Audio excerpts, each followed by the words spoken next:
pas juste un désaccord, c'est une rupture très profonde.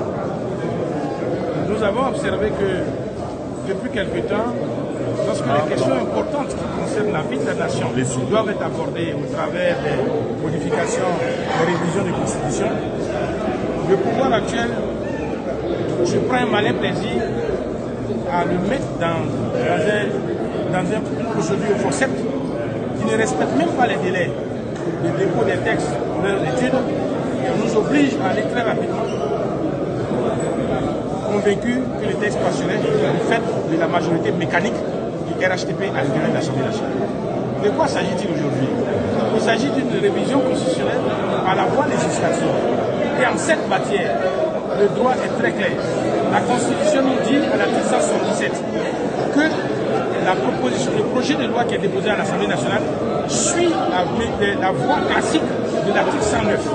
Cela veut dire simplement que le projet est présenté à l'Assemblée, étudié en commission, validé en plénière, qui va maintenant au Sénat, qui suit la commission, qui est validé en plénière, avant que les députés instruits ainsi de la substance du texte soient invités en congrès pour décider de la prise en considération d'un tel projet de loi qui vaut révision constitutionnelle.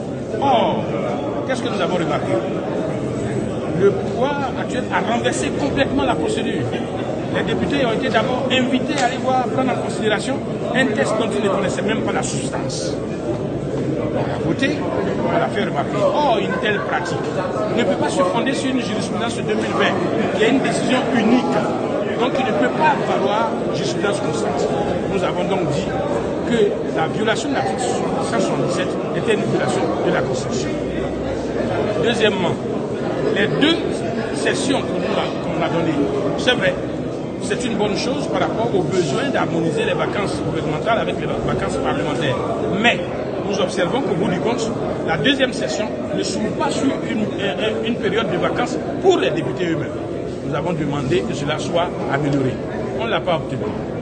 Dans un autre point aussi, nous disons, mais vous fixez la durée du mandat parlementaire.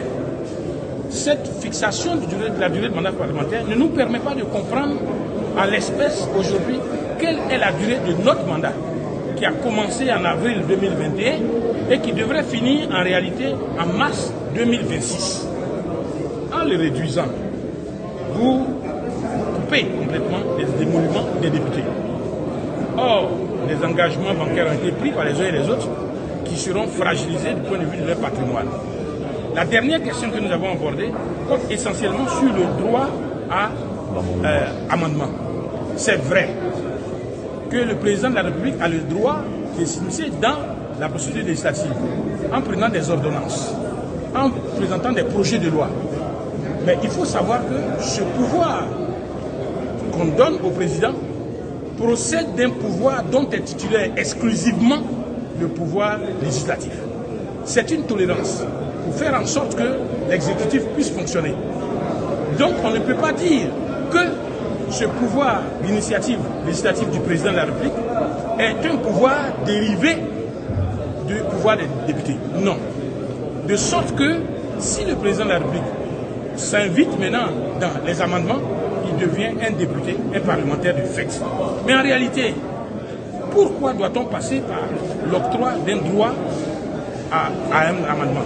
Déjà, lorsque les ministres sont en difficulté devant les députés, ils passent par leur majorité parlementaire pour faire passer des amendements. Cela, il faut le confesser, c'est un détournement d'une procédure. Mais c'est tolérable, c'est complètement tolérable. D'où vient-il que le président veut avoir à lui-même un pouvoir pour faire des amendements? On nous cite la France. La France est dans une procédure d'annulation de cette procédure. On nous cite le Sénégal. On sait ce que ce pouvoir d'amendement a fait au Sénégal par rapport aux questions qu'on avait à la possibilité pour le président d'écarter tous ses adversaires politiques. Il faut savoir que celui qui est avec qui nous compétissons, n'est pas quelqu'un qui fait des trucs au hasard. Donc l'opposition entière a refusé de se mettre dans cette procédure dont nous ne connaissons pas réellement les motivations. Et nous ne voulons pas, au niveau de l'opposition, être complices d'arrière-pensées qui viendraient du pouvoir, du gouvernement, du RHTP, pour s'associer à des actes de cette nature. L'opposition a dit non en bloc, et c'est un non définitif. Merci beaucoup. Merci.